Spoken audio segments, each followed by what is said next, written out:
মা, তুমি আবার মাছ রান্না করেছো? আজকে একাদশী, তুমি সব ভুলে যাও না। আচ্ছা, ফ্রিজে দই আছে তো, আমি নিয়ে নিচ্ছি। এই কবে বুঝবি রে যে আমাদের দুজনের এগুলো ভালো লাগে না? কিন্তু মা, না, কোনো কিন্তু নয়। সেও কিন্তু এইসব কঠিন নিয়ম মানা পছন্দ করতো না। বাবু চলে গেছে, 1 বছর হতে চল, তোকে এইভাবে দেখতে ভালো লাগে না। খারাপ লাগার কি আছে? এটা যেমন, সেটাকে তো তেমন করেই মেনে নিতে হবে না? বলো, কোথাও যাচ্ছিস? অফিসে যেতে হবে, কাজ আছে। প্রাইম মিনিস্টারের সঙ্গে অ্যাপয়েন্টমেন্ট থাকলেও তুমি বেরোবে না কোথাও। 2 দিন কমপ্লিট বেড রেস্ট। চলো আমি খেতে চলো। বললাম তো ইম্পর্টেন্ট কাজ আছে, তুমি কেন বুঝতে চাইছো না বলো তো? তোকে বুঝি বলে না সব দোষ আমার হয়। আমার তোমার সাথে একটু কথা আছে। শোনো না, আমাদের যেখানে প্রজেক্ট হচ্ছে সেখানে একটা মেয়ে থাকে, এটা খুব জেদি।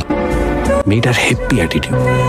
আমাদের অফিসের একটা ছেলে ওকে বিয়ে করতে চায়, ডিরেক্টলি গিয়ে মেয়েটাকে বলে দিয়েছে যে ও ওকে বিয়ে করতে চায়, ওকে ভালোবাসে। কত বড় সাহস বলো তো? এতে সাহসের কি আছে? ভালো লেগেছে তাই বলেছে। মেয়েটা বিধবা।